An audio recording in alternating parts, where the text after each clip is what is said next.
Hi, everyone. Today I have with me Jessica Smith. She's the author of Your 20s, a book about navigating change and transition and taking good care of ourselves as we navigate the real world. Jess is a career advisor, podcaster of the show titled Career Coaching with Jessness, and public speaker. Every day, she reminds us we aren't here to find out what to do, but rather who we are. I love that mission. All right, well, welcome to the show, Jess. How's it going? Thanks. It's going great. I'm so stoked to be here. Yeah, well, so tell me about your career journey starting back in college at Chico State. What does that journey look like for you? Yeah, it's been one of learning and self-discovery and at times taking risks and putting myself out there. And so I graduated in 2011 and majored in events and tourism. And one of the requirements of our major is to do an internship. And so I always wanted to study abroad, but I never got the chance to do that because I was so involved in school between clubs and my career at summer orientation and also with my sorority. And so I thought to myself, what a great opportunity to try and get an internship in another country. And so this came about around midway through my senior year, and I started to do the research and put my feelers out for internships in New Zealand and quickly realized they don't have internships there. No one knows what those are. And so I was like, okay, this will be swimming upstream a bit. And so I was using LinkedIn primarily and emailing and going on websites and emailing people and sharing a little bit about the requirement that I had for my major, what I majored in, my skills and that kind of thing, which was a great learning experience in itself on how to market myself, how to create messages that showcase my value and get responses. So that was a really good, at the time I didn't see it as that. I was like, gosh, no one's responding. But looking back, I learned a lot of valuable skills on how to communicate clearly and effectively through email and marketing myself that way. And so anyway, I ended up landing an internship with a club over there called the American Club. And it was totally unpaid. So I had no money. I went over there with like $1,000 and made it work. And, that was a great learning opportunity. And I first was working a lot in events, and because I really had my heart set on being an event planner, specifically around weddings. And so I did a lot of odd jobs, like a lot of contract work where I'd be showing up for a day and I would be promoting, some kind of brand at an event, or it was a lot of bits and bops, like, trade shows and weddings in the back where I'm serving. And I quickly realized, Amanda, that I don't like events, especially weddings, because for me, I need to care about what the client cares about. And to me, I personally don't care if drapes match napkins or balloons. I was like, okay, that's not my gig. And so I thought, Jess, you're in New Zealand. This is their largest commodity is tourism. Lean into that half of your major. And so I started looking at different tourism jobs and ended up landing one with a company called Explore NZ, and was a inside sales rep where I would work with different like hotel concierge, visitor centers, B&Bs, mom and pop shops that all would sell our different trips. And we sold whale and dolphin safaris and America's Cup sailing adventures and lunch cruises and dinner cruises. Did you get to go on these excursions too? Yes. The first day, they were like, hey, like you're going sailing at 1. Is that okay? And I was so calm and I was like, yeah, that's great. I went around the corner and I was like, oh my God, like this is so cool. I can't believe this is my first day of my job. And so that first day I went on this America's Cup sailing boat, and it's just massive, and they're teaching me how to do it and very interactive. And so that was such a great experience on a variety of things, and was a great way to make friends over there. And so I worked with them for a year and a half and then moved back to the States and really was eager. I'm a Capricorn. So I'm all about career. So it makes total sense. I have a podcast and I coach people on career stuff, but came back and was really eager to start my career in America, kind of just carve a path here closer to my family and sisters. I have 3 younger sisters that I love being around. And so I got back, moved back in with mom and dad, which was a big learning experience in itself. You know, it felt as though I was going backwards physically, you know, like, oh, it's been 6 years since I moved back in with my parents. But in so many ways, that college and also the experience in New Zealand,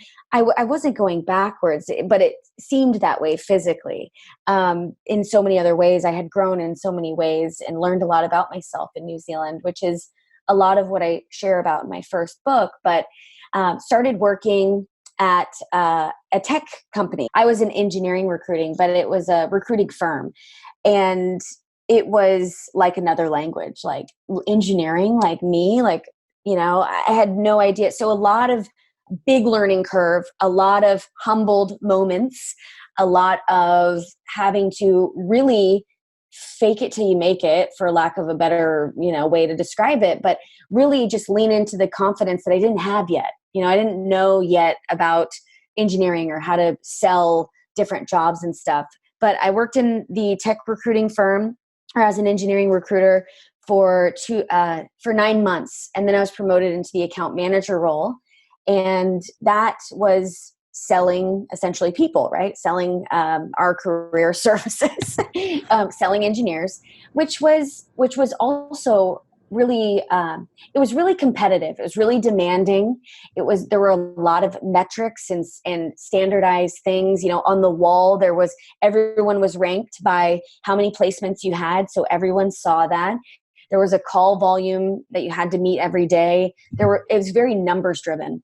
Well, so how do you go from, starting out in events, moving into tourism, then coming back to the States and saying, I'm going to be in HR? You know, that seems like a major pivot. Were you just kind of looking for what opportunities were out there and willing to do whatever? Or did you have this calling? Was there an aha moment that made you realize that career coaching and HR was for you? So when I came back, it was in 2013, and my parent, you know, I'm from Modesto, which is Central Valley. You know, there's not a lot of huge, there's no tech companies. It's a lot of food and beverage, industrial and ag. And so I was applying everywhere. Like I had 75 versions of my resume on my mom's computer when I got back. I was desperate. Like I was very, extremely motivated to find something. And so I was looking for social media jobs, events. I wanted anything to help get me into my own space. And I just was motivated because I was like, I don't want to live with my parents. I love them. They were great roommates, but like, I just had that like inner drive to, you know, want to do something else. And so I was applying. It's different to go back to living with parents as an adult, right? It's different. It's not the same as you remember it.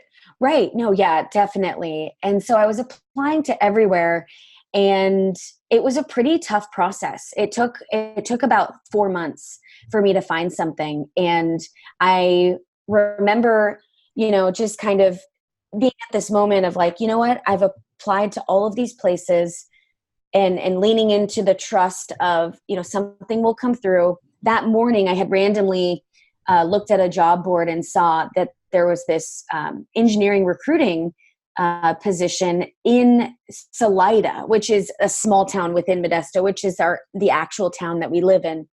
And I was like, how is this possible? And I had a good friend from Chico that worked there in the San Ramon office. And so I messaged her and said, hey, Megan, I see that there's this recruiting job. Like, is there an actual office here? And she's like, yeah, they just opened it up 3 months ago. And I was like, great. So she was able to refer me in. And that interview process really put me through the ringer. There were 5 different steps. They weren't sure that if they wanted to hire me towards the end of it. I remember them wanting to invite me to this lunch with the team to get to know me more, because I learned a lot in how to express what I like to do, who I am, and also the skills I had, because I went in with the mindset of, yeah, I have a blog. I went to nutrition school while I was in New Zealand. Like I had all these interests. And so I was sharing my everything and wasn't streamlining my skills to make it relevant to the job at hand. You know, and that's one of the things too, that I think people have the misconception of. It's like, when you go to interview, my biggest pet peeve is like, yeah, I'm a jack of all trades. I can do anything. What do you want to do? I'm open for everything. That says you're open basically to nothing, because if you're talking to a recruiter that is looking for keywords, like I was when I first started, because I didn't know the jobs inside and out, and you don't say those keywords, you're not going to get pushed forward. So learned a lot about that. Right. They want to know that you're really interested in what you're going to be doing. And so, and it sounds like what you were learning and what you were doing was speaking, what I call speaking your passion. But if you're multi-passionate, you want to make sure that you're not going on too many tangents. I think it is important to share some of those other elements and aspects of you to show that, you're not just this one-dimensional person, because none of us are. Mm-hmm. And who knows, there may be a connection. You're like, oh, I love travel. Oh, I also love travel. And you may connect with an employer or a team that way. But yeah, remembering that you're there for a reason, and that's the kind of work that you're going to be doing. So you really want to come back to that. Like, I'm passionate about helping people figure out their career path, and what are you going to be doing on a day-to-day, and how you can make all of your other passions and experiences transferable to that experience. That's the key. That's the key that was missing for me in those interviews. It's not, I do this, that's me, whatever. To your point, it's like, we're not one dimensional. We have lots of interests, but the idea is to connect the dots as to how these other interests make you a well-rounded person to approach problems. What skills from there are related to the job, because we can't assume that people are going to connect the dots. We just can't. We need to do that for them. Right. It's like, what do you do when something goes wrong? Or what do you do when, things don't go according to plan? You're like, I've got an example of that. Like the time that we were booking this trip for these tourists and things didn't go according to plan. Here's how I can make this applicable to what you're asking me. So yeah, always tying it back. So all of you listeners out there, right? Like, you're going in for the interview. It's up to you to connect the dots. So don't lean on the employer to do that. Well, okay. So let's describe a day in your life as a career advisor and learning development program manager at Xactly Corp. What does that look like for you? Talk about your day yesterday. Oh, I loved my day yesterday. So, it's to kind of wrap up the tech recruiting firm that I worked for.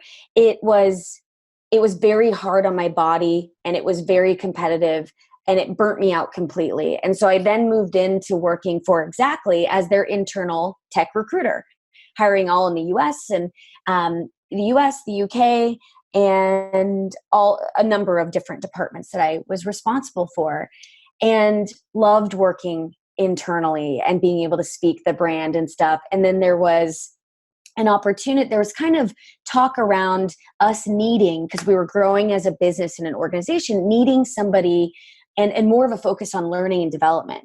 And so I was like, ding, at this time, I already had my career coaching podcast. I was already working with one-on-one people as a career advisor. And I thought, oh man, what a dream, like to be able to do that for this company in that capacity. And so I formally expressed my interest, wrote up a proposal about what it would be, and interviewed with all the big wigs, our VP of engineering, our VP of HR, like our chief marketing officer, all these people. And it was very intimidating. I was sweating profusely. I was like, okay, I had a PowerPoint, the whole thing, right? And I got the job. And so I've been able to really craft my career at my company and pick and choose and develop this strategy. And so yesterday, I really did have this moment of, I have created this. I've taken full ownership, and it comes down to being very clear about what you want, what you need, and expressing those needs, and helping connect the dots for your boss on how that can be a reality. I'm an internal career coach, like mind blown. I'm just so excited about it. And I want people to know that you can create your own career internally, and you can also pivot internally, and it comes down to having really open conversations. And making a PowerPoint and a proposal, which I fully support, because I've been there too, working for other people. And if you want to be heard and taken seriously, show that you've done the research and that you have ideas to bring to the table and you have a vision. And that kind of messaging and that kind of effort and putting something together and displaying that in the form of a PowerPoint. I mean, that is what makes an impression. And they're like, if we don't have Jess in this position, I mean, I can't imagine anyone that would go above and beyond like she would.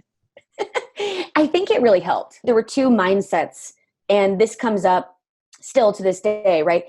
Oh my God, I'm the only person in this company that does what I do. Can I do it? Oh crap. And then there's also the mindset of, oh my gosh, I'm the only person in this role. How much creative room do I have? How much of an opportunity do I have to impact every single individual to help them progress in their career here at Xactly?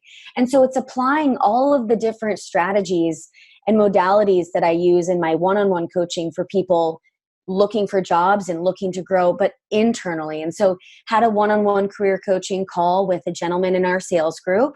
He was having a challenge around managing 5 remote people who are contractors, and a variety of things were happening. They weren't following through. They were saying they were doing things that wasn't happening. He was also managing them and then having to report up to our sales enablement director and VP of sales. And so he was in this, middle phase of trying to manage other people's work and his. And he didn't want to come across as incompetent or overwhelmed or couldn't handle it, because he was really fearful around when that next promotion comes into play. He wants to be considered for it.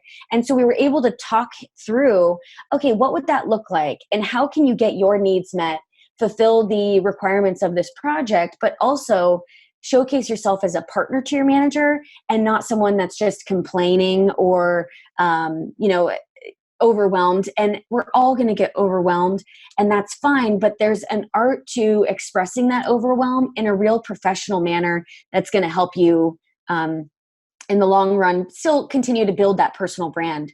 So that was one of the aspects of yesterday.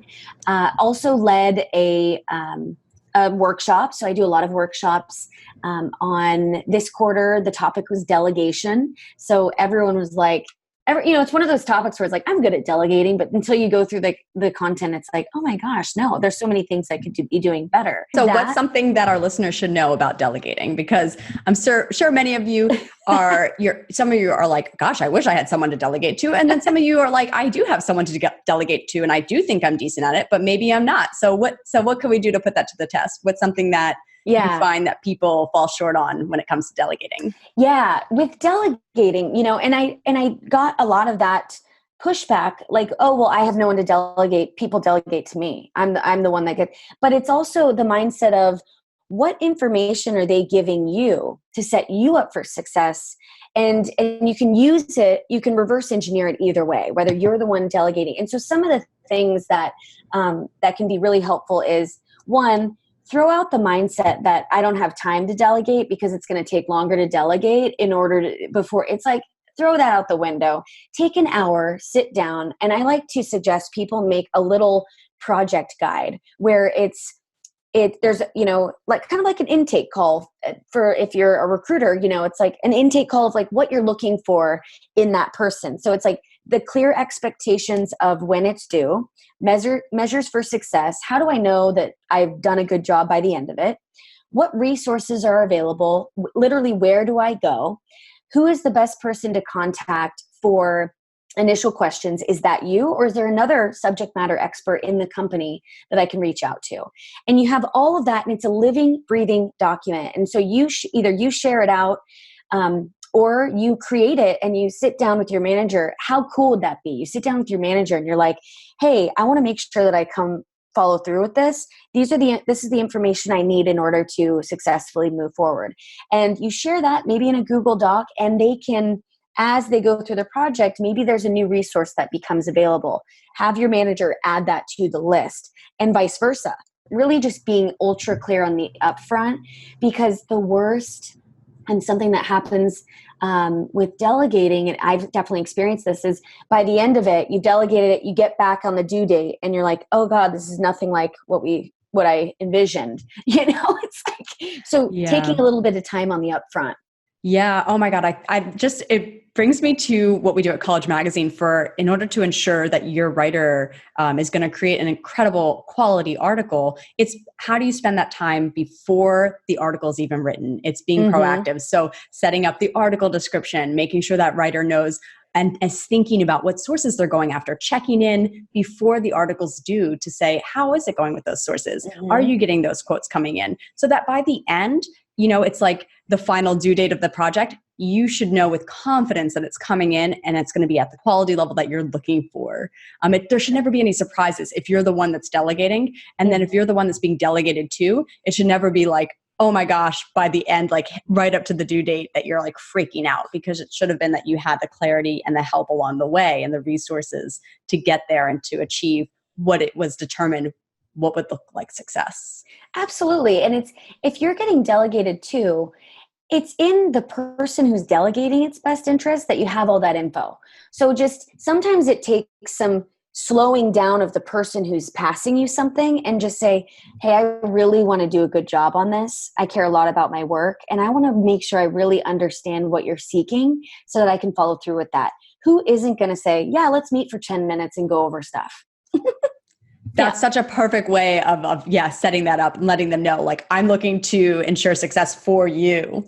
So they're going to give you that time. All right. Well, so tell me about the object you brought and how it reflects your passion. Okay. So I brought this print. My sister got me this. And if you're listening on audio, it's essentially a framed print that says plants heal. And it's the photo of a beautiful plant. And the reason I brought this is because I'm really passionate about finding people's natural skills and talents, uncovering their natural interests, and also supporting myself with natural products and resources in getting closer to nature. So it's kind of a mixture of just leaning into more of our natural interests and connecting with nature. I need constant reminders to slow down, go outside, and connect inside with myself in order to make the best next decision for me. Because one of the reasons I wrote my first book is because there were so many things coming at me, like, what's next? What's next? What are you going to do here? What are you going to do there? And it's like, and I had no idea. I had no idea. So inside there was a lot of internal confusion and turmoil. And I was trying to balance society's expectations of when things are supposed to be done and how, the process of, there is no order. Newsflash, there's no order. There's no right way to grow up. There's no right way to move through your career. And some people, they're going to move jobs every year. And that's fine. And I love to encourage people to, like I said, in my bio, it's not about the what, it's about the who you are. And once you get in touch with your internal interests, natural skills and abilities, and everyone was born with a unique set of those, the better you will feel fulfilled. And the more you will feel fulfilled, and also the better you will feel about the path that you're navigating in your life, but also career. Yeah, I love that. And I call it hitting that pause button. And we all need to do it. It's not just for someone that's starting out in their career. It could be you're 10, 15 years into your career and you need to just take that step back to hit the pause. And you could, get with nature. I think that's so important, going for a hike or just going to a park, putting out a blanket, sitting there and reflecting on your life and your interests, strengths, and values. To me, that's the passion career equation. And taking stock of what it is that you want, because that's how you're going to be able to connect your interests, strengths, and values to your career. Either what you're currently doing, there's different ways to connect those things to your current role and inventing new opportunities within that. So entrepreneurship in a way, or looking for something your next step and figuring out what that is, but really taking that time internally to reflect upon what you want before you're just going after whatever the outside world is telling you. And there's a lot of that. There's a lot of that pressure. Well, so Absolutely. As an author, career advisor, podcaster, and public speaker, how has following your passion in self-care and career advising impacted your life? I mean, I can already see it when you talk. Like, I can see that this is your passion, especially when you spoke about your passion object. What is that like to follow your passion and do what you love? It feels, it's been a journey, and it still is. And, it is about pushing the pause button and checking in often. But it feels fun and playful and light. like it's not heavy or confusing. And I have this kind of this internal thing that I'm kind of working through around doing a quick check-in for when I'm overly confused about what to do next, or I'm justifying a lot of stuff. I'm like, that's not my truth. Truth is very simple. It's fun, it's light, and it's playful. And so if I'm overly thinking about anything, that's when I head to my essential oils, head outside, go for a hike, and connect back in. But it's been so rewarding to be able to show up and love what I do. Yeah, definitely. Yeah, it feels good to say that too. And if you were to ask me that 2 years ago, I wouldn't have known what to say. You know, and it's not about every day's rainbow and butterflies.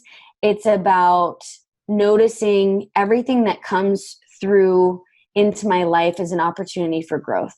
And it's an opportunity to change my perspective. And even the things that are curveballs or the people at work that get on my nerves, it's an opportunity for me to notice within myself what I may be projecting in the situation. And everything's a mirror. Like I have this tagline that our career is our mirror. So if we are experiencing a lot of external, rocky moments, or, we're not being seen in the job world, are you seeing yourself? And if we're having a lot of, if you don't feel recognized, are you recognizing your own accomplishments? Everything's a mirror. So in order to feel fulfilled in our external world, it starts within. And it also, in order to get noticed and promoted and all of that stuff and land a job and get more money and all of that, it all starts within. And I think that's a really empowering feeling. And I definitely am embodied in that at this stage in my life. And it's empowering because you have the ownership. It's not because that person or this opportunity went away or whatever. It's all an opportunity to go within and see what needs to be healed inside. Yeah. Well, so tell me about your book, Your 20s, and why those 5 sections are important to you. Yeah. So the book is about navigating those ups and downs, taking good care of ourselves in the process, and really discovering our inner voice of wisdom. And that journey really was amplified and kind of kicked off once I moved to New Zealand, because something about being so far away from my friends and family at home allowed me to start to have to trust myself. And it started small and kind of grew from there. But the 5 sections are really the 5 areas of life that I feel that we go through the most change and transition. And so it was important to me to reflect on all 5 areas and they are self-love, body acceptance, career, healthy mind, and relationships. Because I think those are all areas that we are given permission slips to step into our own power. And also, those are where the lessons are going to come in, especially throughout our 20s decade, because we are getting asked what's next in all of those areas. And there's also a lot of pressure for each of those things to look a certain way.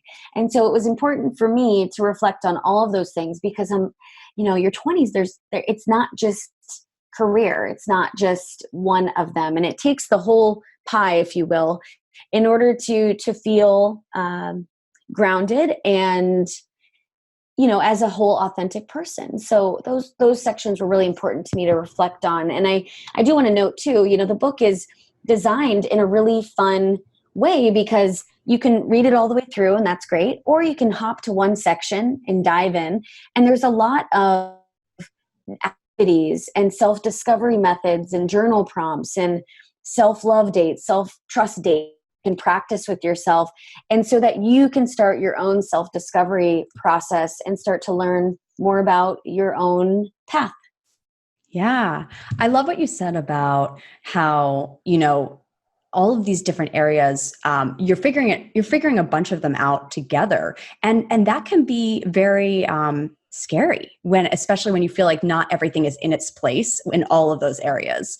So knowing that, there's chaos within this journey for all of those areas. And it isn't just, oh, once I figure out my career, everything else will fall into place. It doesn't really work like that. So you're having to discover that. And your 20s is a place where you're doing a lot of discovery, and it can be frightening, and it's also exciting and fun. So totally fun. And I would encourage anyone listening to be curious with the chaos. Be curious with it.